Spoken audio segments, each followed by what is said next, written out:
The most important thing about reflection, in my opinion, is that it gives you a chance to look at all of the coursework you've done, all of the beyond the classroom experiences that you've had, and you really get a chance to think about what those experiences meant to you, what you learned, and how they can all be drawn together to reach a bigger goal, to teach you what your strengths are, what your weaknesses are, to teach you what you want to do with your life. And reflection isn't always an easy thing to do. I learned that in my Public Health 498 class, which is the senior capstone course that I'm taking with the other two students who just spoke. And Sarah Corwin and Steve Barth are teaching that. And earlier this semester, they asked us to do a reflection paper. And I think we all thought it was going to be pretty easy. We didn't really think about it too much. We just kind of answered their questions and turned them in. Well, a week and a half later, we got them back. Turns out we didn't do very well, and we were all pretty shocked and disappointed by that. So I'm going to show y'all first kind of what not so great reflection looks like, and then I'll show you an example of better reflection after that.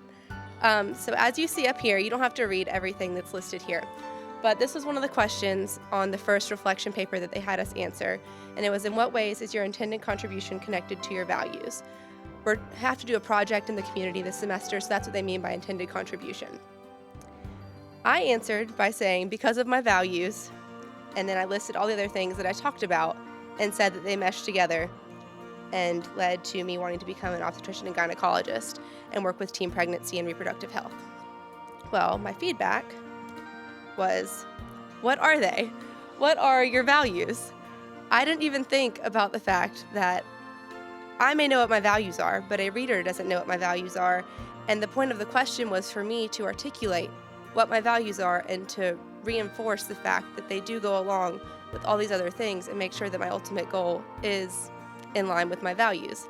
I completely missed the point of that. I think for being such an incredibly individualistic culture, we actually do a really poor job of self-analysis.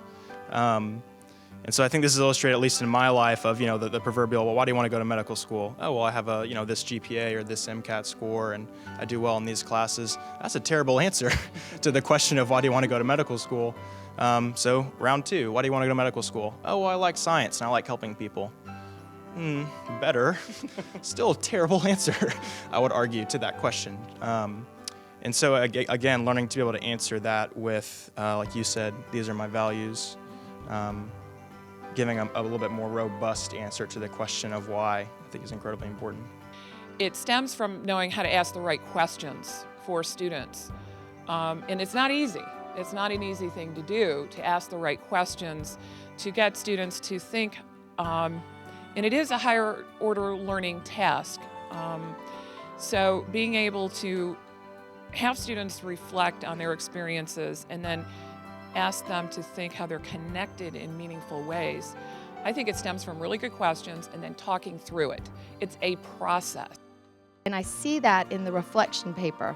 And it is hard work, and I know when you have larger classes, I'm speaking out to the professors, it is, it's daunting when you have a stack of papers to grade.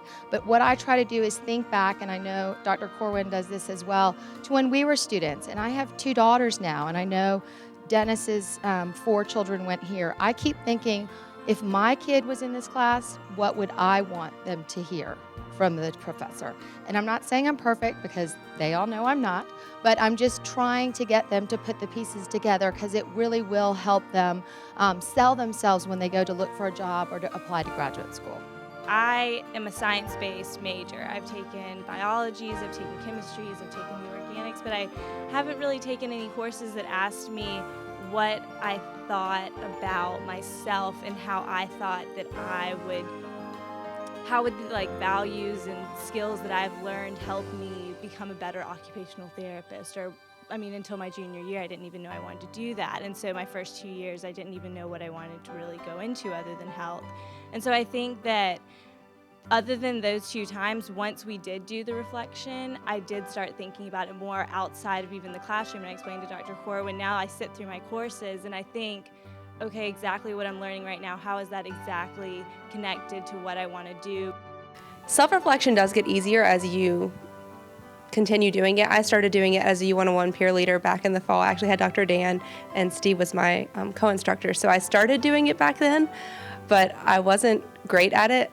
And I still don't think I'm perfect at it. I don't know if anyone ever can be perfect at self-reflection, but through my Public Health 498 class, I've gotten better at it, and I do see myself doing it on my own, not just when my instructors ask me to. And I think one of the big things I've noticed that makes people maybe hesitant to do self-reflection on their own is they might be uncomfortable with the uncertainty of not knowing what the result of that's going to be. And one thing Steve likes to keep telling me is you have to be comfortable with uncertainty. You have to be comfortable with questioning, does this really align with my values?